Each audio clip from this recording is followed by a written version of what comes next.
You are welcome in the name of the Lord.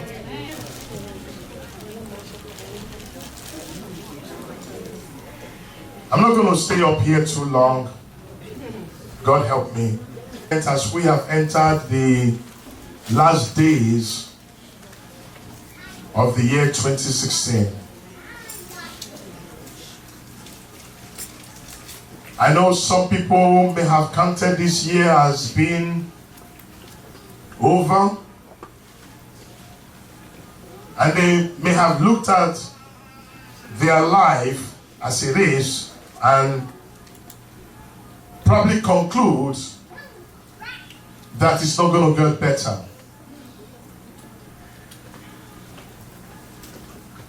And such a thing has been going on in a person's life year after year, season after season, time after time.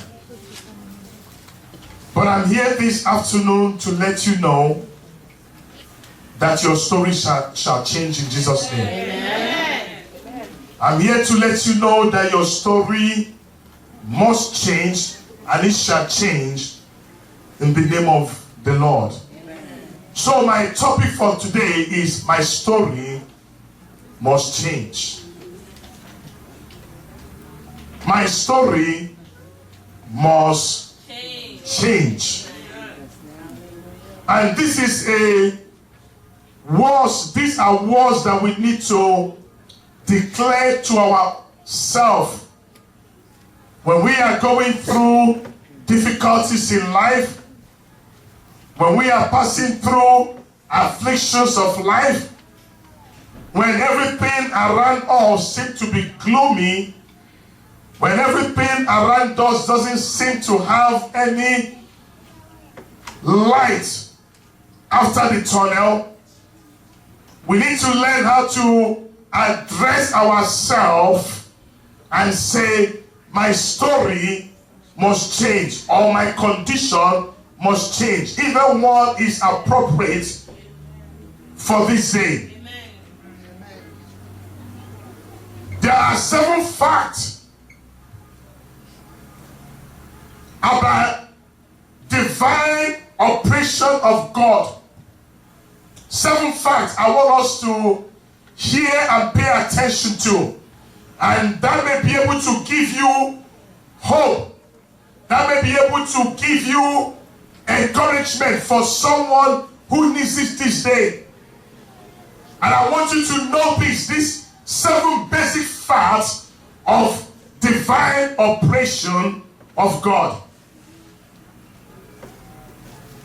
And the number 1 fact that we need to know is that there is no problem that is too hard for God to solve. Can somebody say no problem? No problem. There is no situation that God cannot solve. No problem, no situation that God cannot solve. Whatever the situation is, whatever the problem is, whatever the circumstances is, God is able to solve it. Are you with me? Amen. There is none whatsoever that is called a problem in life that God is unable to solve. The second fact of God's divine operation that you must know today is that the word impossibility does not exist when we are talking about God. The word impossibility does not exist when we are talking about God. Because the Bible says that with God, all things are possible. There is no exclusion to the word all. It means everything is possible with God, with nothing excluded from it. The third fact that we need to know is is whenever God appears at a scene. Whenever God appears at a scene, he turns an unfavorable condition to becoming favorable. When God appears at a scene, when God remembers a person, when God appears in a person's situation, he turns disgrace to become honor upon the person. When God appears at a scene of anybody's life, he turns tears into joy. A situation that is unfavorable may continue for such a long time, but the day that God appears, that is the end of that situation. Are you with me? Amen. The fourth fact of God's operation in life is this: no matter the strength of the opposition, no matter the strength of the oppressor, no matter the power that is behind anybody's situation, all it takes from God is one word from him to make every oppressor to scatter. All what God to do is to speak the word, and every other thing that is holding a person, challenging a person, obstructing a person, now departs from that person. Are you with me? Amen. The fifth fact we need to know: there is no situation right now that anybody is going through in life that God has not resolved before.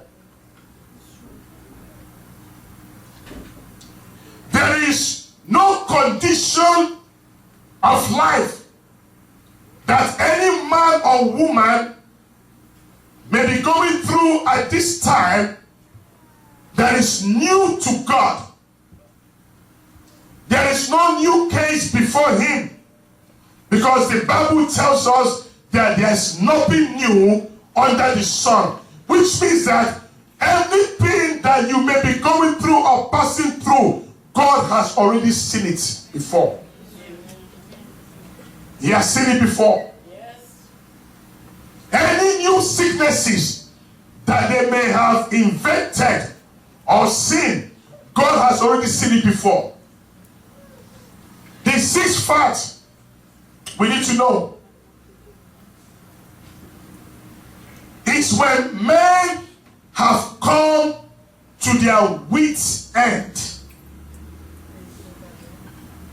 that is the beginning of God's divine operation in that person's life.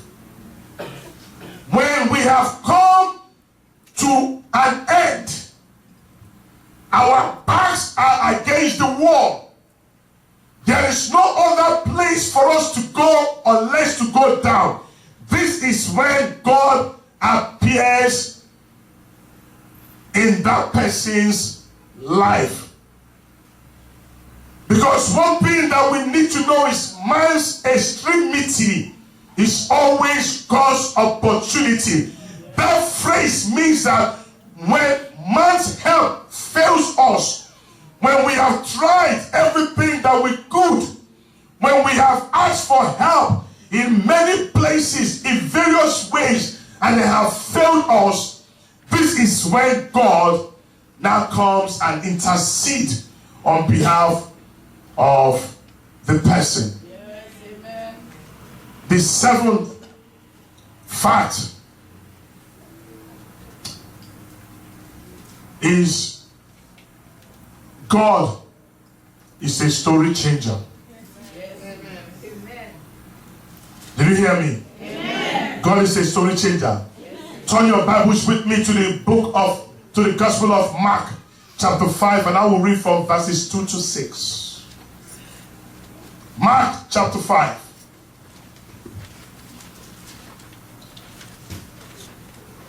From verse 2.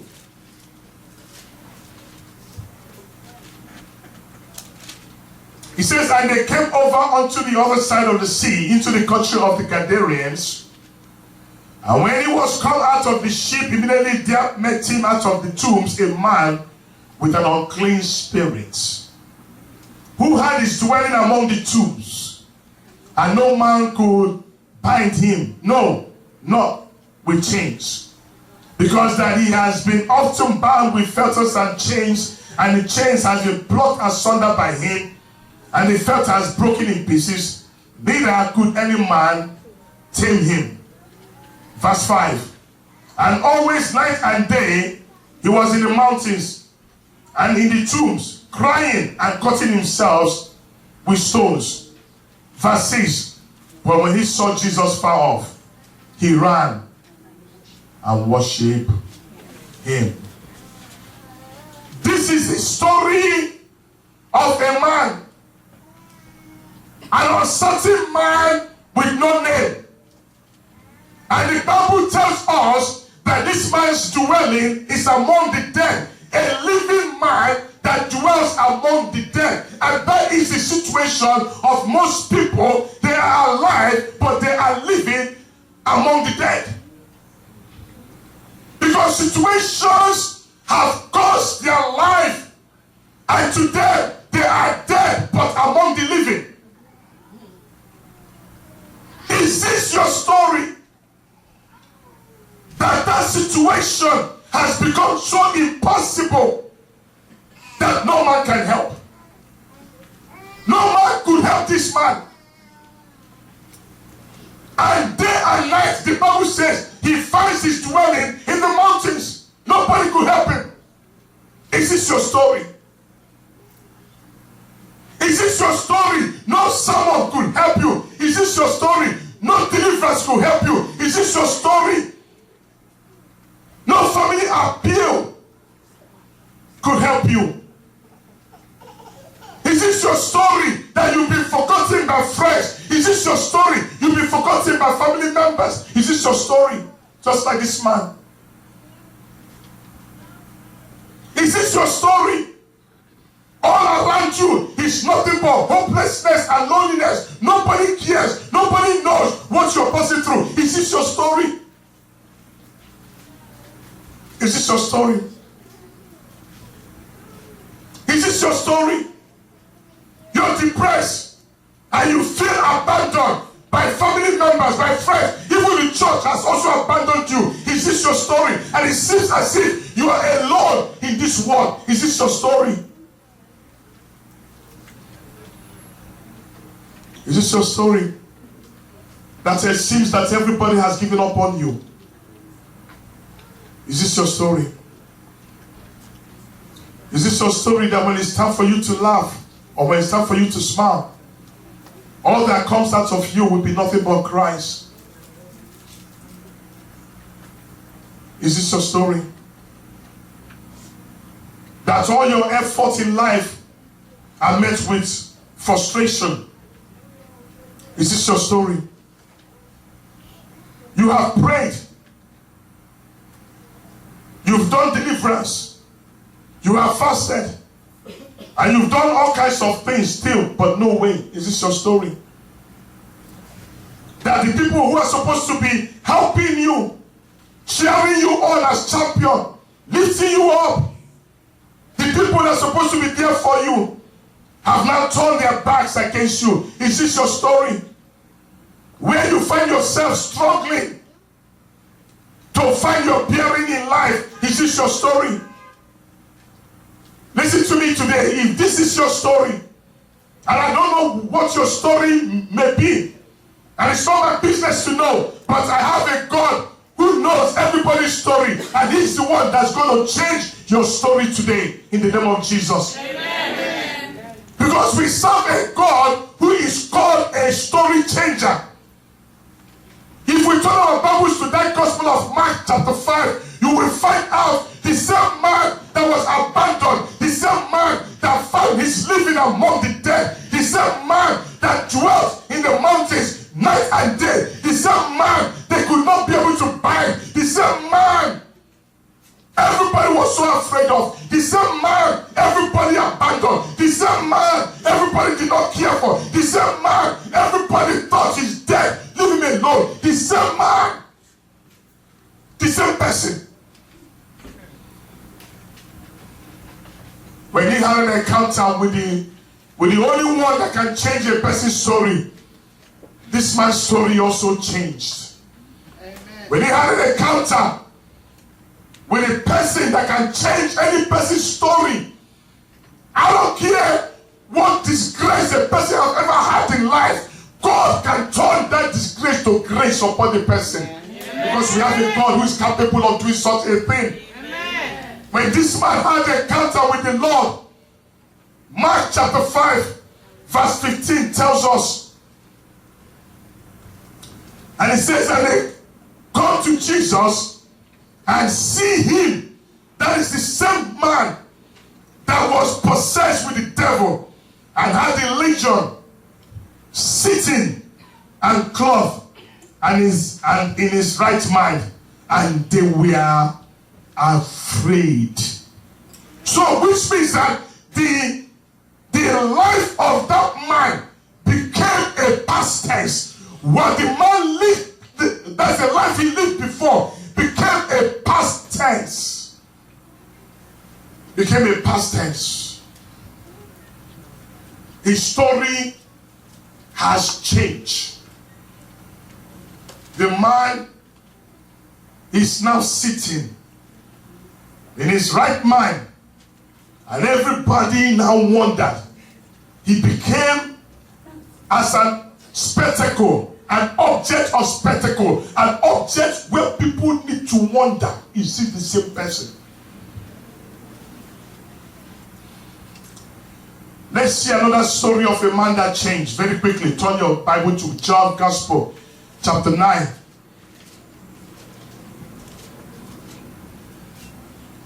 To give you an illustration. No matter what you're expecting from God, no matter how down and out you've been, no matter the downtrodden operating in your life, if you will hear my voice of today and hold on to what I'm speaking to you, your story will change. Amen. John Gospel chapter 9. And I will start from verse 1 and I read to verse 9. And as Jesus passed by, he saw a man which was blind from his birth. And his disciples asked him, saying, Master, who did sin, this man or his parents, that he was born blind? Jesus answered, Neither had the man sinned nor his parents, but that the works of God should be made manifest in him. I must walk the works of him that sent me while it is day. The night cometh when no man can walk. As long as I'm in the world, I am the light of the world. When he had thus spoken, he spat on the ground and made clay of the spiral. And he anointed the eyes of the blind man with the clay, and said unto him, Go, wash in the pool of Siloam, which is by interpretation set. He went his way therefore and washed and came seeing. Verse 8. And I want everybody to pay attention to verse 8. It says, The neighbors therefore, and they which before had seen him that he was blind, said, Is not this he that sat and begged? Verse 9, some said, This is he. Others said, He is like him. But he said, I am He. Amen. I am He. I am He.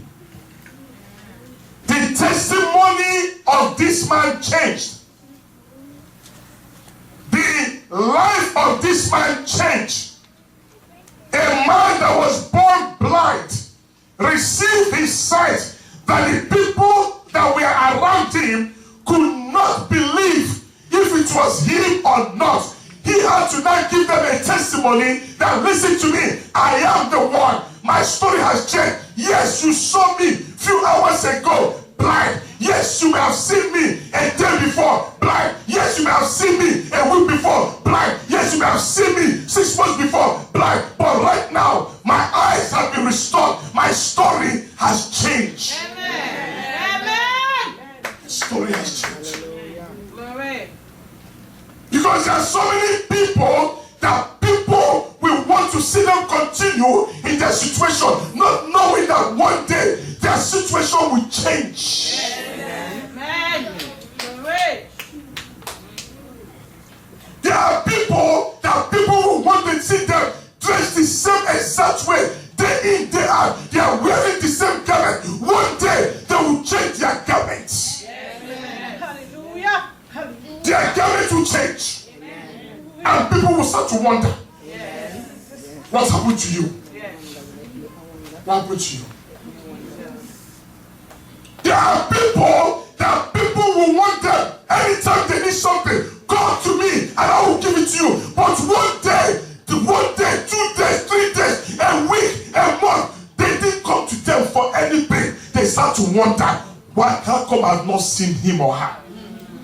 Their story has changed. Amen. Lord. Hallelujah. There is no condition in life that stays permanent. Are you with me? Because I need to speak to us. Yes. No condition in life is permanent. It may look permanent only for a season. It may look permanent only for a time. But a time will come when the story changer will visit that individual, that condition, that situation will depart from the life of that person. Amen. On Friday, I spoke about Job in the book of Job. And I want to use this again. Go to Job chapter 42, verse 16. Job chapter 42, verse 16.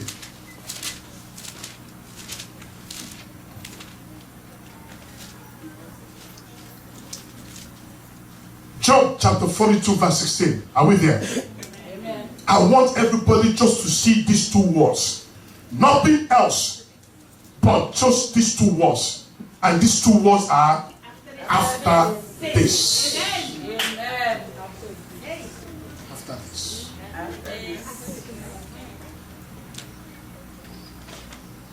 And I want you to hold on fast to these 2 words. Because everything we face in life, there is an after this.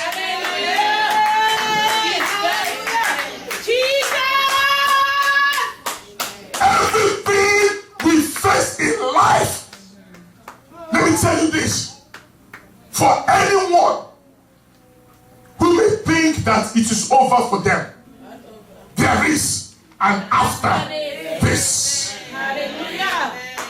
Jesus. The way the story of Job started in chapter 1 is not the way his story ended in chapter 42. It is not how his story ended in chapter 42. For anyone who may think that it is over for them, there is an after this. Hallelujah. Jesus. The way the story of Job started in chapter 1 is not the way his story ended in chapter 42. So true. Yes, Jesus. Thank you, Lord, for the message. Thank you, Lord. It is not how his story ended in chapter 42. There is an after this to every situation any man, any woman will ever face in life. There is an after this. Amen. Whatever this is in your life, listen to me.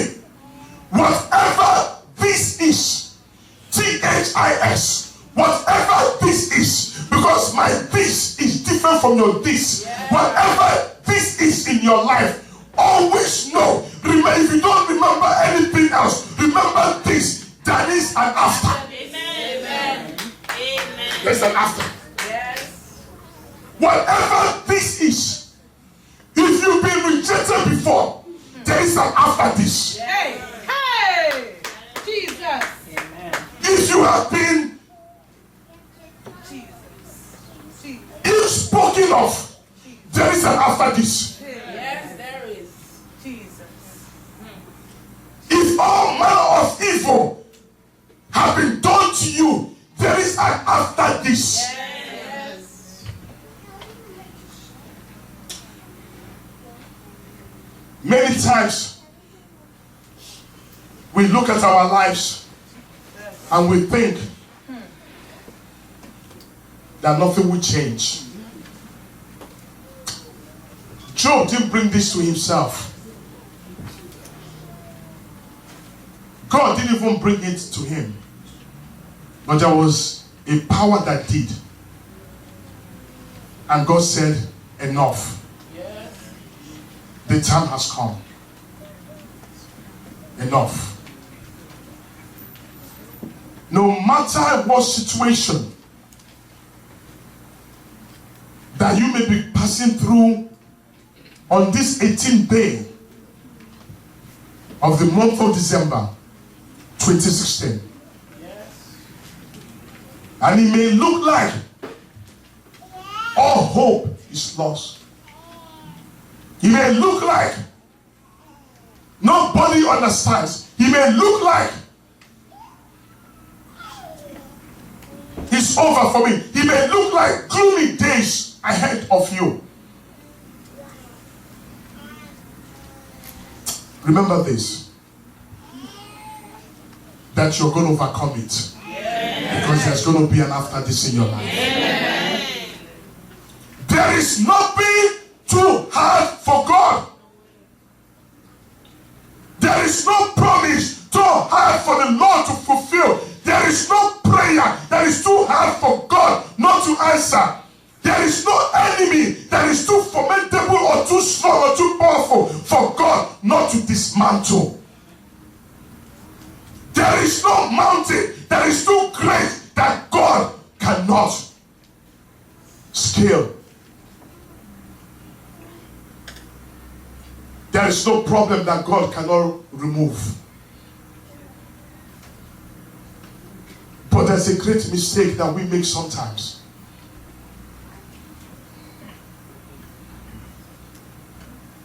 And that great mistake is that we use our own mouth to verbalize our doubt. Yes. We do. We use our own mouth to verbalize our doubt. When you verbalize your doubt, because we've been beat down, you look at yourself. I'm getting older. I'm not going to get married. You look at yourself.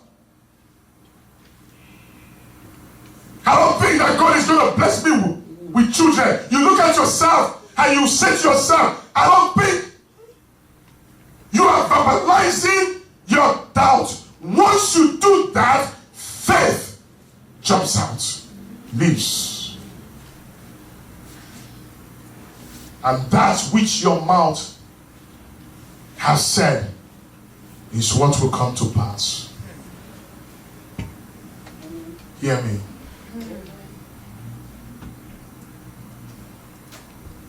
A lot of us hinder our miracle by meditating on the magnitude of the problem we are facing.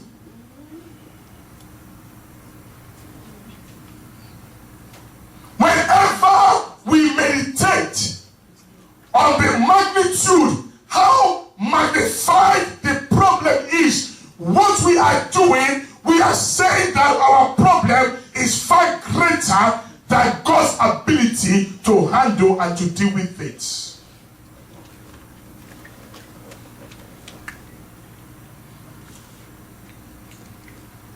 We hinder our miracle when we give in to discouragement instead of us to be cheerful. Anyone that knows me, anytime I see a person whose face is not cheerful, no cheerfulness in their countenance, I will use my own hand and spread your mouth. Smile. Smile. Laugh.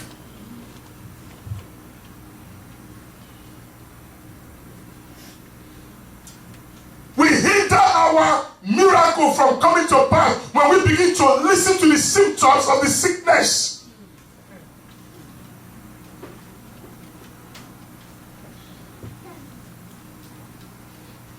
When we begin to listen to it. I heard this story of someone that has cancer. But they refuse to believe that they have it. They go about their business. They go about their business. Well, when it's there, okay, it's there, okay. But they go about their business. They go about their daily routine. They go about their daily chores of life. Because they refuse to accept it. That is there. Whenever we listen to the symptoms of whatever illness that we may have, we are puncturing our miracles from coming to pass. We hinder the manifestation of our miracles when we begin to try other solutions. Someone will tell you, try this, try that. Anything that's apart from God will hinder you. You will hinder. Because you're unique. Not because somebody did this and done that and then got this. You too have to go. No! Wait upon God. Wait upon Him. He's the story changer. Yes. Amen. No pastor can change your story.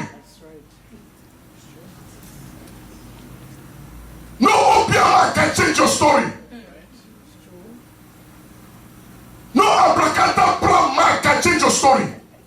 But there is only one story changer. Amen. And that is Jesus. Amen. Are you with me? Amen. We puncture our miracle. We hinder it from coming to pass. Whenever we entertain the thought of giving up. Of giving up. If you ever ask anybody who may have died in their sicknesses, one thing they will tell you, which they will not speak it out loud, is they have given up on that situation. They have given up on living. They have given up on fighting. They have given up on God. And they are only waiting for that death to come and take them. Whenever you give up,